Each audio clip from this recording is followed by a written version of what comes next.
Mga kabayan, matindi at makapanindig balahibo ang mga pahayag at binitiwang salita nitong si dating Pangulong Rodrigo Roa Duterte laban dito sa kasalukuyang administrasyon ni PBBM at sa kanyang pinsana si House Speaker Martin Romualdez Jr. Ito ay nangyari sa isang prayer rally na isinagawa sa Davao City kahapon. Sabi ng dating Pangulo, isa lang ang hangad ng People's Initiative kundi ang mapanatili sa posisyon ang mga Marcos at maging Prime Minister. Alam mo, iniiwasan ko ito. Itong panahon na ito talaga ang iniwasan ko kasi mapipilitan ako ngayon magsalita laban ng mga tao sa gobyerno. Alam mo, Mr. President, hindi ako maghingi ng tawad. Kagawan mo yan eh. It is your responsibilities sa sarili mo. What you do in this world binds you. Iyo yan. Huwag mong sisihin ang ibang tao kasi sarili mong utak at katawan yan. Sabi ng dating Pangulo, umpisa pa lang ay nagdududa na siya sa People's Initiative na isinasagawa ng Kamara sa pamumuno ni Speaker Romualdez at naniniwala siya na si Speaker at First Lady ang nasa likod nito. Alam mo, sa umpisa pa lang nagdududa na ako. Bakit? People's Initiative manggaling sa tao. Dapat yan galing sa mga purok at doon sa barangay at doon sa DILG, ipasa nila sa syudad, sa probinsya at sa national office. Dito mga congressman, magastos, nagbabayad tayo, nag-usik-usik sa kwarta. Sige pamayad para People's Initiative. So, what is the motivation? Galing ba sa puso ng tao yung pinipirma niya? Hindi yung pirma niya yung petition para ito, kaming nagsipirma dito, pumayag na merong pagkaiba ngayon sa Constitution. Pirma lang, pati pera. Anong klase yung putang inang yun? Ganon na lang ang tingin ninyo sa Pilipino. Pagka ganon, maghiwalay-hiwalay na tayo. Bakit binababoy ninyo ang bayan natin? Maliban sa isyu ng People's Initiative, binanggit din ng dating Pangulo na sangkot si PBBM sa illegal na droga kung saan ay may mga ebidensya siya na galing sa PDEA noong siya pa ang mayor sa Davao. Nung ako'y mayor, pinakitaan ako ng evidence ng PDEA.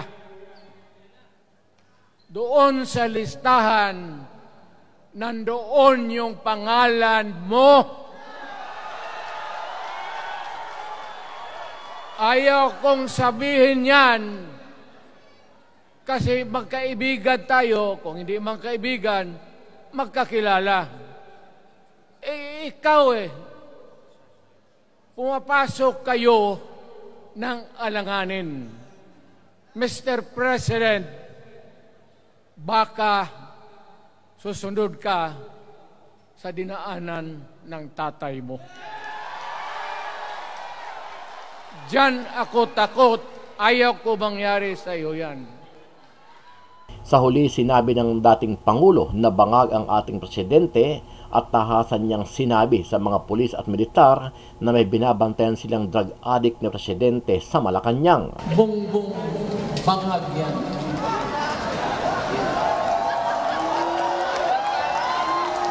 That's why sinasabi ko na sa inyo ngayon, si Bongbong Marcos bangag noon, ngayong presidente na bangag natin ang presidente. Kayong mga military, alam ninyo yan. Lalo na yung sa Malacanang. Alam ninyo. The Armed Forces of the Philippines, alam ninyo. May drug addict tayo na presidente. Nagbabala rin ito. Ano ang masasabi mo dito, kabayan? Dahil sa mga matitinding pahayag ni dating Pangulong Duterte, eto na kaya ang umpisa ng hidwaan sa pagitan ng mga Marcos at Duterte? Sama-sama nating panuurin ang buong video at pakikomment nyo po ang inyong mga reaksyon at sariling opinyon. Pero bago yan, muli po ako nag-iimbita sa mga hindi pa po nakasubscribe sa ating channel na Kabayan News PH, pakipindot po ang subscribe button at pakiclick na rin ang notification bell para lagi kayo updated sa mga bagong upload natin na legit at napapanahong balita. Maraming pong salamat. Naniniwala si dating Pangulong Rodrigo Duterte na ang tunay na motibo ng isinusulong na People's Initiative o PI campaign ay upang mapanatili ang mga Marcos sa kapangyarihan. Ito ang ipinahayag ng dating Pangulo sa ginanap na prayer rally kontra PI sa Davao City nitong linggo, January 28. Ayon kay Duterte, pangunahin ng mga nasa likod nito ay si First Lady Liza Araneta Marcos at House of Representatives Speaker Martin Romualdez na gusto umanong maging Prime Minister. Ang nangyari ngayon, hindi ang People's Initiative, kung hindi buying the people. Huwag kayong magpaloko. Alam mo, Parliament, ang ambisyon niyan, karamihan, galing kay Lisa Marcos at kay Romualdez. Sunod-sunod ang maiinit na mga salita na binitawan ni Duterte. Kabilang na ang pagkakasangkot umano ni Pangulong Ferdinand Bongbong Marcos Jr. sa iligal na droga. Bongbong bangag yan.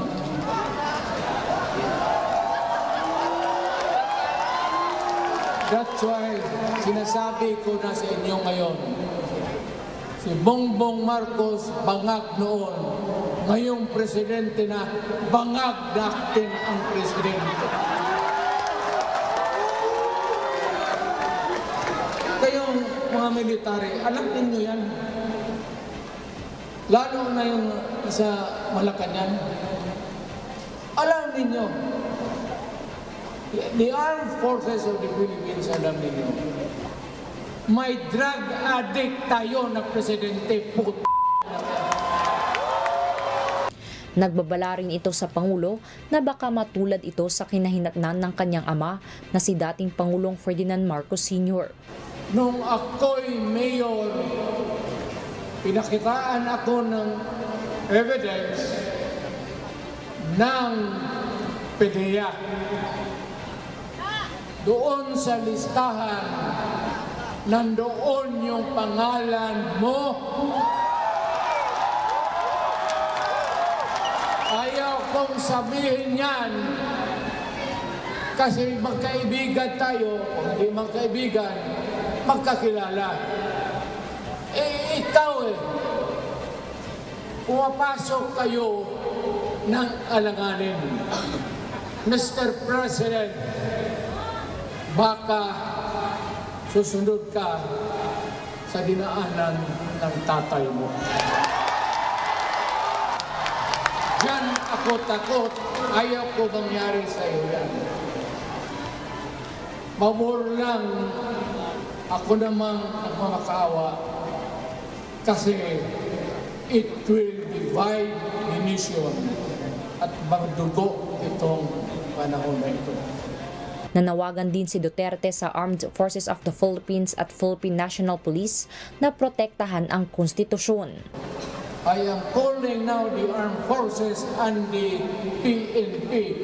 Protect the Constitution. Trabaho ninyo yan. Huwag ninyong kalimutan. Kami, inyong dapat, you should worry about the nation. Itong People's Initiative, pati itong Congress, they would convert the Congress into a constituent body and propose the Constitution. alinman dyan sa lahat, it will be submitted to the people for ratification. Ang problema dito, ako, Mr. President, Ma'am Lisa Araneta Marcos, hindi ninyo ako kalaban. Wala akong sinasabi ng masama. Hindi lang ako makakampanya noon. Alam mo, iniiwasan ko ito.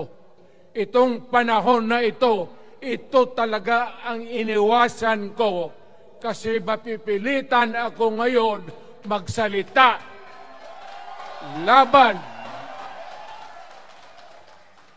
ng mga tao sa gobyerno.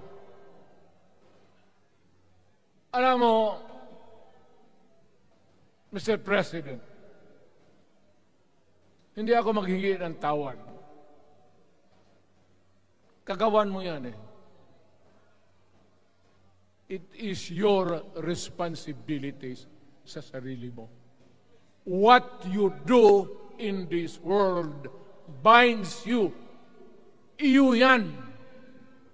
Huwag mong sisihin ang ibang tao kasi sarili mong utak at katawan yan. Nung ako'y mayor, pinakitaan ako ng evidence ng PDEA. Doon sa listahan, nandoon yung pangalan mo. Ayaw kong sabihin yan kasi magkaibigan tayo. Kung hindi magkaibigan, magkakilala. Ikaw pumapasok kayo ng alanganin. Mr. President, baka susunod ka sa dinaanan ng tatay mo. Diyan ako takot. Ayaw ko mangyari sa iyo yan. Pabor lang, ako namang nagmamakaawa kasi it will divide the nation at madugo itong panahon na ito. Alam mo, Mr. President, sabihin ko maya sa tao kung ano ka. Noong unang panahon, hindi tayo puro Bisaya nagkita-kita doon sa Luzon. There was a community of Filipinos. Galing Visayas, galing Ilonggo, galing Waray, galing Mindanao, galing Hulo, galing Lanao, Cebu, Samar, at Taas, Pampanga, Apare. Nagkita-kita yung mga minono natin. Kasi hinawakan tayo ng Espanyol, pati Amerikano. Nung dumating ang panahon na tayo'y nagkaharap na, sabi ng mga lolo natin, ano ang gawain natin sa bayan natin? Pwede ba tayong magbarangay-barangay lang o magkaisa tayo? Di na bale, iba-iba ang salita natin.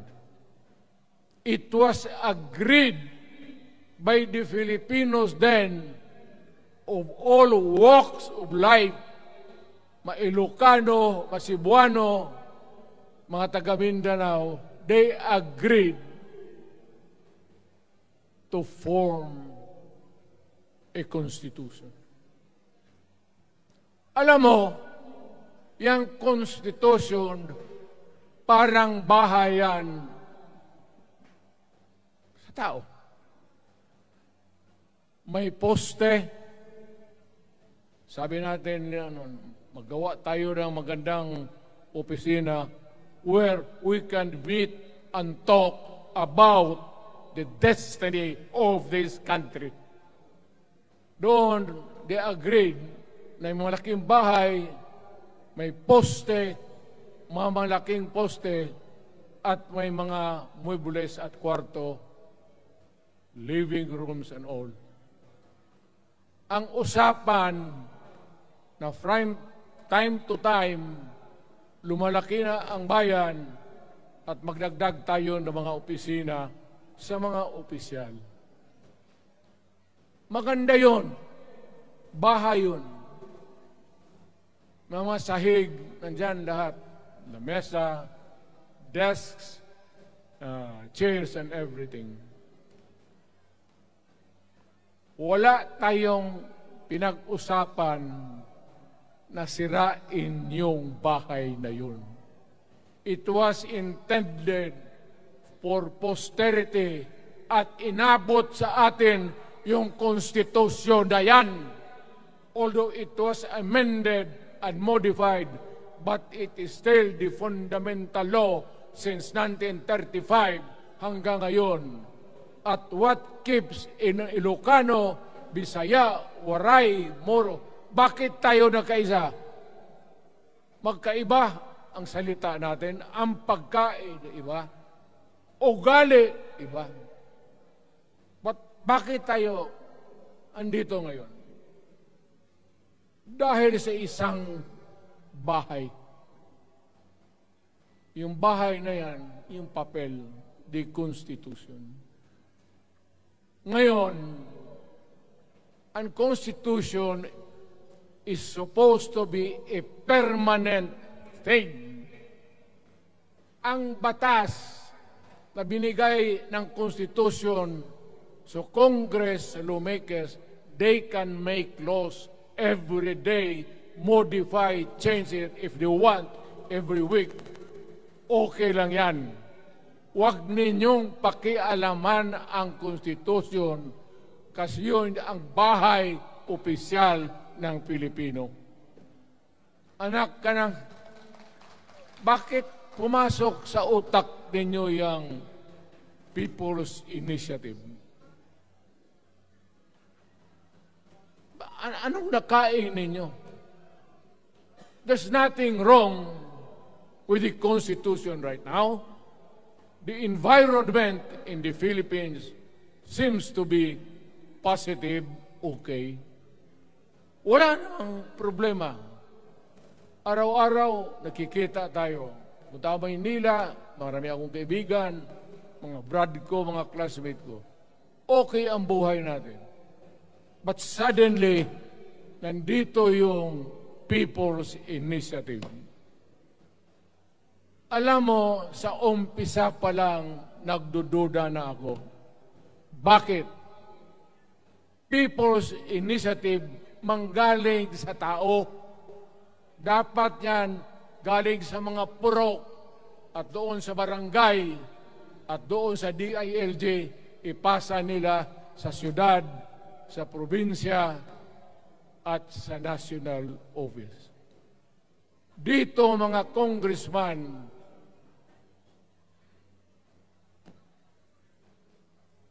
alam ninyo, kung magkaletse-letse yung buhay na ito,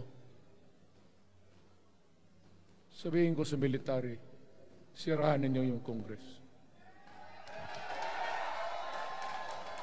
Magastos, nagbabayad tayo, nag-usik-usik sa kwarta, sige pamayad para People's Initiative.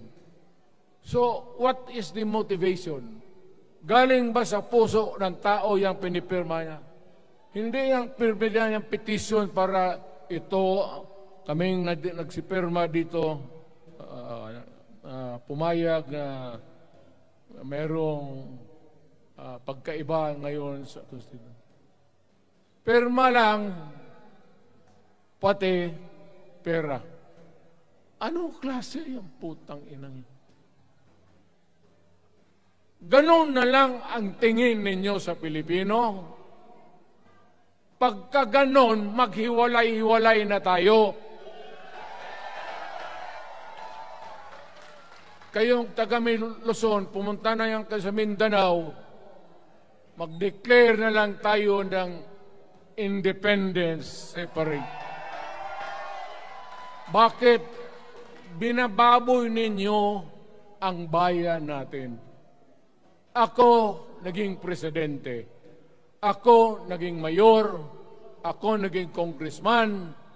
Ang sinasabi ko sa inyo, putang ina,